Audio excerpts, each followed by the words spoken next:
이제 전단에 대해서 우리 이제 거의 홈스트레칭이 다 왔어요. 그래서 이제 저희는 이제 전단에 대한 얘기를 하면 되는데, 지난번에 무슨 얘기를 했었냐면 VC를 구성하고 있는 정말 많은 요소가 있었다고 얘기를 했어, 그지? 콘크리트에 어떤 콘크리트 부재가 있는데 전단이 여기 작용할 때 그 전단에 저항하고 있는 많은 요소들이 있는데, 전단 철근은 우리가 딱 설계를 해서 거기다 집어넣으면 얘들이 딱 지탱을 해주지만, 그거 말고 전단 철근 말고도 얘가 전단에 나름 어떻게 저항을 해주는 무슨 메커니즘이 있지 않을까 해서 우린 많은 걸 얘기했잖아. 아직 균열이 진전되지 않은 압축부의 콘크리트라든지 다워 액션이라든지 골재 간의 상호 맞물림 작용이라든지 그런 것들이 있을 거라는 거는 우리는 명확하게 이해할 수 있지만, 그것을 설계하는 사람들이 설계하게끔 정량화를 딱 시키는데 어려움이 있으니까 그거를 세분화해서 이렇게 얘기하기는 어렵고, 그런 것들이 다 합쳐져서 그냥 콘크리트만으로 전단에 저항할 수 있는 어떤 값, 최소한의 어떤 값, 우리가 설계 기준에 이거를 주면 어떤 경우도 이 정도 이상은 콘크리트만으로 전단에 저항을 할 수 있다라고 하는 값, 그런 값을 VC라는 이런 식으로 제공을 하게 됩니다. 이거는 당연히 경험식이고, 이 식 자체가 많은 연구자들에게 의해서 비판을 받고 개선의 여지가 있다고 하는 그런 얘기를 아직도 계속 들을 수밖에 없는 겁니다. 왜냐하면 이런 식들을 제안할 때 많은 실험 데이터를 가지고 여러분들이 이렇게 피팅을 했을 거 아니야. 그 피팅을 했을 때 그 찍혀있는 그 실험 시편의 요건이 지금은 훨씬 더 다양해졌을 거 아니야. 그지? 철근비도 다양해지고 크기도 다양해지고 그 안에 들어가고 있는 예를 들어서 상당히 많은 변수들이 작용하고 있기 때문에 이 식을 이렇게 쓰는 것은 안 된다라고 얘기하는 사람들이 많은 거예요. 코드는 항상 두 가지 아래서 조화롭게 균형을 잡아야 됩니다. 가능하면 정확하게, 그러나 가능하면 간략하게. 그치? 코드가 너무 복잡해서 정확성을 추구하다 보면 야, 이건 뭐 연구 논문이지 이게 무슨 코드냐라는 얘기가 나와요.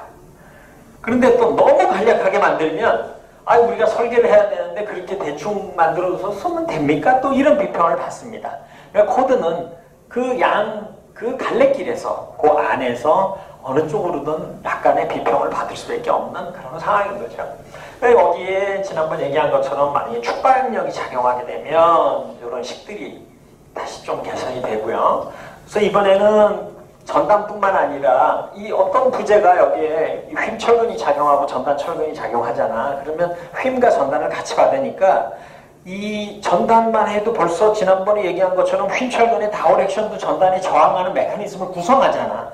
그러니까 여기 보면 그 인장철근의 철근비라든지 그런 다양한 몇 개의 변수들이 들어가서 이런 식을 제안하는 게 더 맞다라고 생각해요. 우리는 가끔 여기에서 어떤 오해를 갖고 있냐면 앞에 있는 6분의 1 람다 잊어먹을 때 잊어먹더라도 한번 기억하라고 그랬어. 그죠? 6분의 1 람다 루트 FCK BWT 얘보다 왠지 철근비도 들어가고 모멘트에 대한 영향, 쉬어에 대한 영향 이런 것들이 다 들어가는 거를 고려해보면 얘가 조금 더 정확할 것 같아.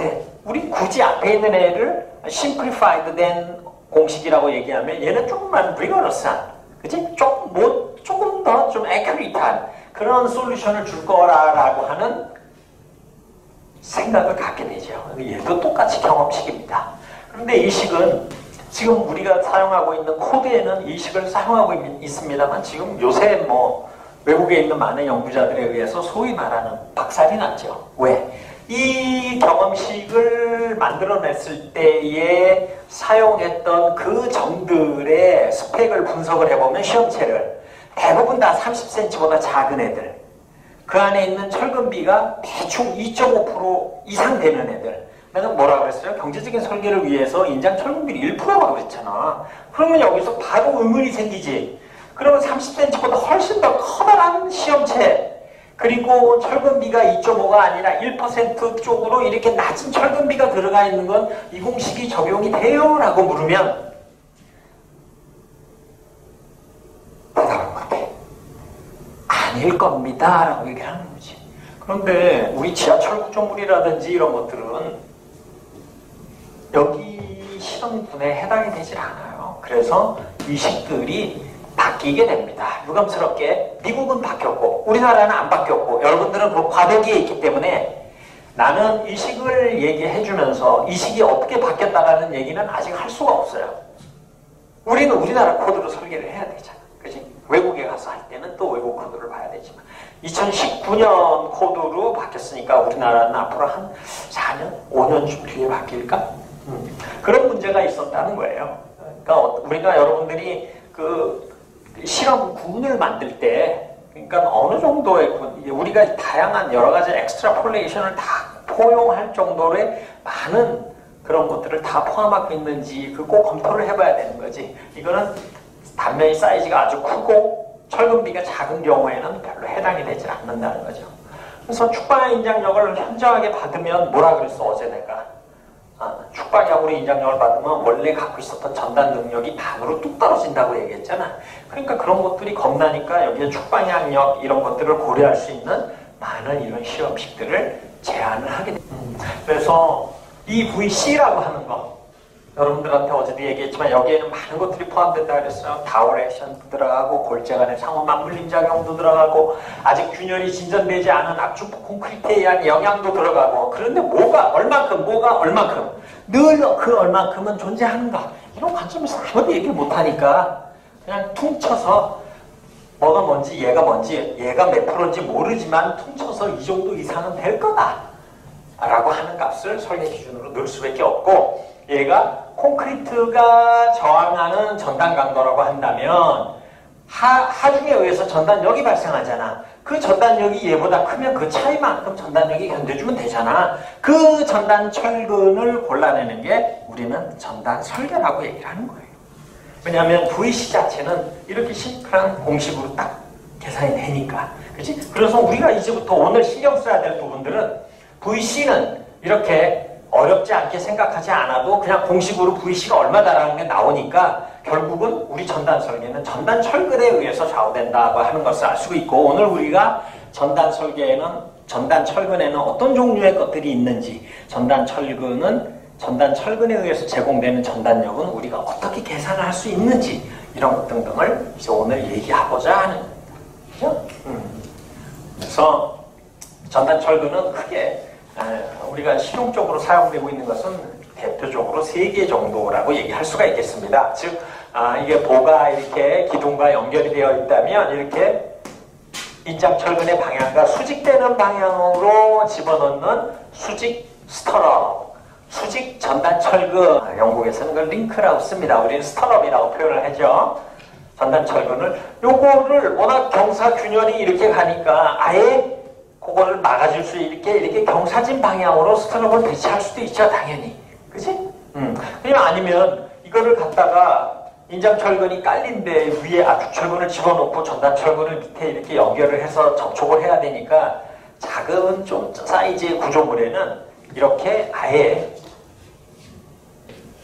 몇 개의 얇은 철망 같은 거를 용접을 한 거를 아주 큰 사이즈의 그거를 팔아요. 그러면 여러분들이 원하는 사이즈를 갖다 딱딱 끊어서 가져와서 양쪽 위아래 철근에 그냥 딱 접속만 시켜서 그것을 용접철망이라고 얘기합니다. 요 와이어를 웰딩을 해서 여러분 필요한 사이즈만큼 딱딱딱딱 끊어서 아래 위 철근에 딱 연결하니까 시공 정도 되게 편하겠지.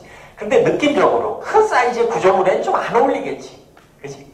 그래서 조금 소규모 건축 구조 부재라든지 그런 데 많이 활용이 된다고 할 수가 있겠습니다. 그리고 또 하나는 인장철근이 여기 딱 지나가. 우리 인장철근이 이렇게 여기 보가 있다라고 한번 생각을 해봐. 보가 이렇게 있고 그러면 하중에 작용하면 아래에 인장이 걸리잖아.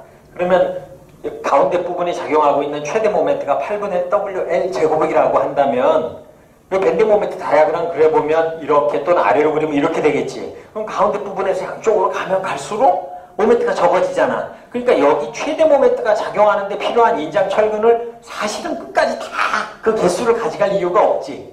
그치? 그래서 필요한 만큼 여기 필요한 철근이 6개면 끝에는 뭐 한 3개로 줄일 수도 있잖아. 이 밴드 모멘트 다이아그램이 이렇게 주니까. 그치? 그래서 그렇게 여기서 필요한 위치에서 끊어도 되지만 이 인장철근을 끊지 않고 여기가 6개 필요했는데 여기서 3개 정도만 필요하면 여기서 끊지 않고 여기서 이렇게 절공을 시켜버려 위로. 그러면 이렇게 꺾어지는 요 경사의 철근이 원래 전동 인장 철근이었는데 필요 없는 구간에서 자르는 거 대신 얘를 이렇게 꺾었잖아. 그래 경사진 방향으로 올라가잖아. 얘가 마치 전단 철근처럼의 역할을 해줘요. 그 철근이 되게 많다면 전단으로서의 역할을 충분히 해줄 수가 있지. 그렇기 때문에 우리는 전단 철근을 얘기할 때 구핀철, 요 수직 스터럽, 경사 스터럽, 그리고 인장 철근이 굽어진 요 구핀 철근, 요거를 대표적인 전단 철근이라고 얘기를 합니다. 그래서 수직 스터럽은 여러분 보고 있는 것처럼 이렇게 U자형으로 만들고, 경사 스터럽도 이렇게 폐압으로 만들기도 하고, 이렇게 열어놓고 만들기도 하고, 그죠? 이렇게 폐압으로 했을 때는 지난번에 얘기를 했었죠. 폐압 스터럽 안에 들어있는 콘크리트의 구속 효과가 있어서 콘크리트 강도도 조금 증진시키는 효과가 있다고. 그 다음에 용접철망은 여기 아래에 있는 이렇게 요 철근이 있는 데다가 요 용접철망 요거 2개를 저렇게 자른 거를 가져와서 이렇게 딱 붙인 거야. 그치? 그래서 아주 큰 규모의 구조 부재라기보다는 그냥 보통 부재.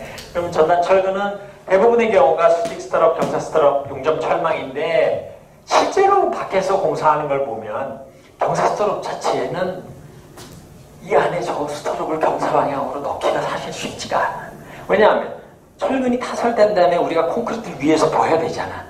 수직 스터럽은 위에서 부면 그대로 떨어지지만 경사 스터럽은 탁탁탁탁 걸리지. 그러면 여기 콘크리트를 쏟아부으면 얘 위치가 아무리 정확하게 결속을 해도 조금씩 바뀌게 돼.